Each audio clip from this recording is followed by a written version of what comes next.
And last but not least on this one, because I mean these are going to be kind of fast. Actually, let's talk about it. Let's see. These are felonies. The lawyers react with horror to the reports of post office removing mail sorting machines. So, 45, this president, and I don't generally try not to speak his name, is while he's requesting ballots from Florida, he's also circumventing the process, and he is trying to undermine or kneecap the USPS. And for those of you that don't know, the United States Postal Service is one of the longest running branches of the United States government, all the way back to the Pony Express, all the way back to the very beginning of this country.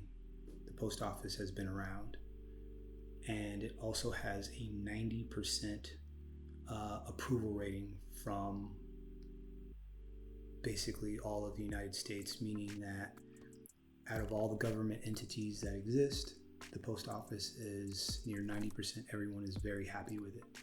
The process of removing those machines has stoked fears that President Donald Trump and his allies in the executive branch are intentionally sabotaging mail operations in order to diminish the capability of the U.S. Postal Service to sort and deliver mail and ballots in a timely fashion for the 2020 election. I'm going to go ahead and read this quote also, because I think it's pretty darn important. Tampering with the mail and federal elections are crimes no matter who does it.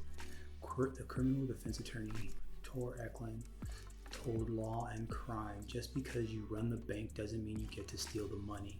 This reeks of mail and election fraud. The scheme to defraud using the removal of mail sorting machines without reason as a means to inhibit mail-in voting. These are felonies and should be investigated and persecuted appropriately. So I'm going to also break this down in a longer form because this is really important. My mother was a postmaster of my hometown, so I have an intimate knowledge of the USPS, and this actually affects me in a crazy way. And I actually had a really cool conversation with my mom about it to kind of like fill in the blanks. So what I wasn't able to find, I was able to talk to her and kind of understand some of the nuances of what they're doing. So I'll be breaking that down this next week also.